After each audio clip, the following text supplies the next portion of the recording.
Restriction enzyme, जिसको हम लोग मॉलिक्यूलर सीजर भी बोलते हैं, यानी कि आणविक कैंची बोलते हैं। इसका उपयोग हम लोग किसी भी डीएनए या आरएनए में कट लगाने के लिए करते हैं। कोई डीएनए है, उसमें हम लोग काटना चाहते हैं उस डीएनए को, तो कट लगाने के लिए हम लोग रेस्ट्रिक्शन एंजाइम का यूज करते हैं। ये डीएनए और आरएनए में कट लगाता है। ये जो रेस्ट्रिक्शन एंजाइम है, इस रेस्ट्रिक्शन एंजाइम का जो डिस्कवरी हुआ था, इसका डिस्कवरी करने का श्रेय जाता है अर्बर, स्मिथ और नेथन को, जिन्होंने 1963 में इसको डिस्कवर किया था।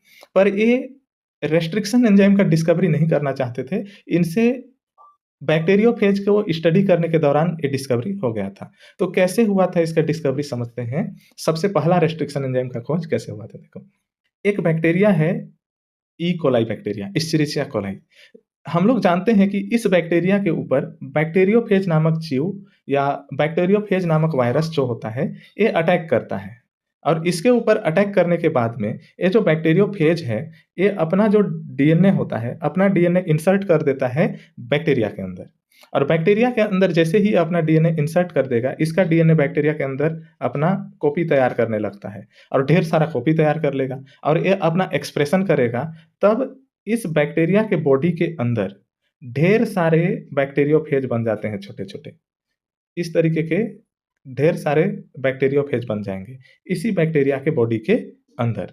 और जब बैक्टीरिया के बॉडी के अंदर ढेर सारे बैक्टीरियोफेज बन जाते हैं, तो ये बैक्टीरिया के इस बॉडी को यहाँ से तोड़ देते हैं और सारे के सारे बैक्टीरियोफेज बाहर निकल जाते हैं।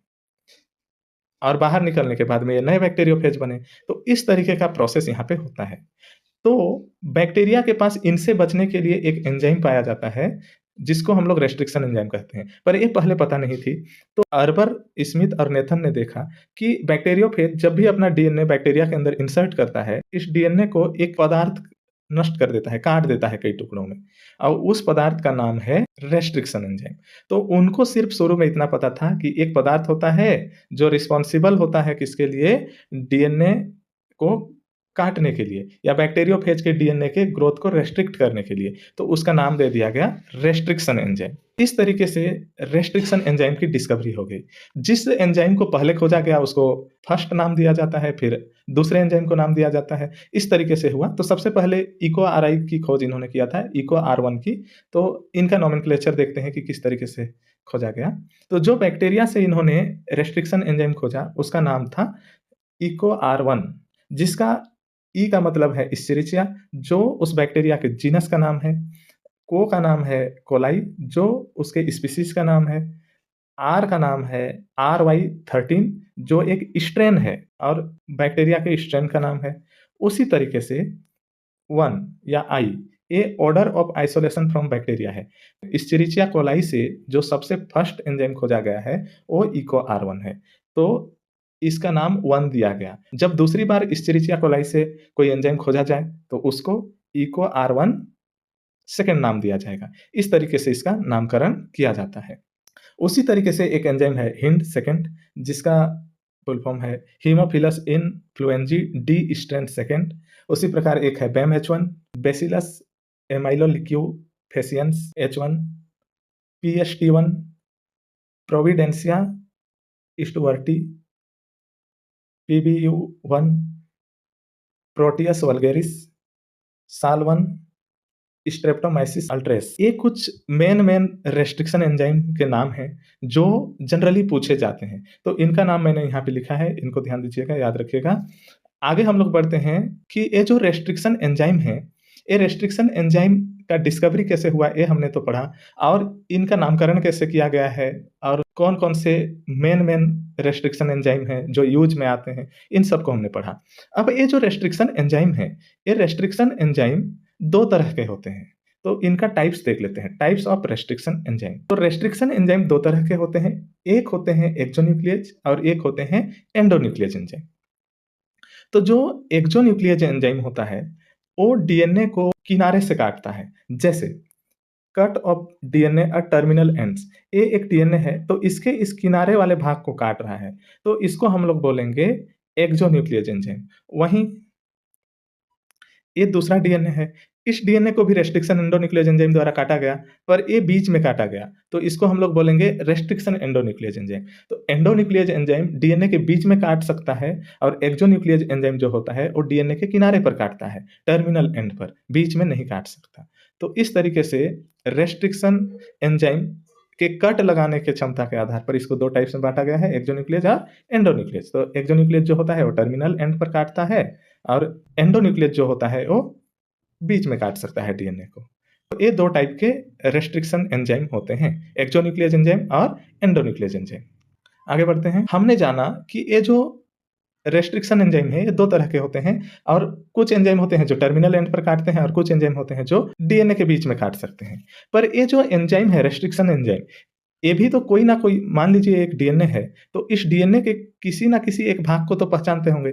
ऐसा तो नहीं है कि रैंडम यहाँ काट दें, यहाँ काट दें, यहाँ काट दें, यहाँ काट दें, ऐसा तो नहीं है। तो ये भी किसी ना किसी एक विशेष भाग को पहचानते हैं डीएनए के। तो मान लीजिए एक डीएनए है और इस डीएनए के इस भाग को इक्वार-1 पहचान रहा है, तो यहाँ से कट करेगा और इस भाग को पहचान रहा है, तो यहाँ पे कट करेगा। तो डीएनए के जिस भाग को पहचानते हैं रेस्ट्रिक्शन एंजाइम, वो भाग एक विशेष सीक्वेंस से बना होता है और उस सीक्वेंस को बोलते हैं पैलिंड्रोमिक सीक्वेंस। पैलिंड्रोमिक सीक्वेंस मतलब यहाँ पे एक वर्ड देखिए आप, मलयालम लिखा हुआ है, यहाँ पे नितिन, यहाँ पे जहाज, यहाँ पे अमन लिखा हुआ है। तो इन वर्ड्स को आप ध्यान से देखें तो पता चलेगा कि मलयालम जो वर्ड है, इसको आप आगे से पढ़ो चाहे पीछे से पढ़ो, इनमें सेम लेटर आएँगे। पीछे से पढ़ोगे तो भी सेम स्पेलिंग, आगे से पढ़ोगे तो भी सेम स्पेलिंग। नितिन में भी, जहाज में भी, नमन में भी। तो ऐसे जो भी सीक्वेंस होंगे, आगे से और पीछे से सेम सीक्वेंस होंगे, उसको हम लोग बोलते हैं पैलिंड्रोमिक सीक्वेंस। जैसे एग्जांपल के तौर पे देख लेते हैं, इको R1 जो एंजाइम है, वो कैसे सीक्वेंस को पहचानता है?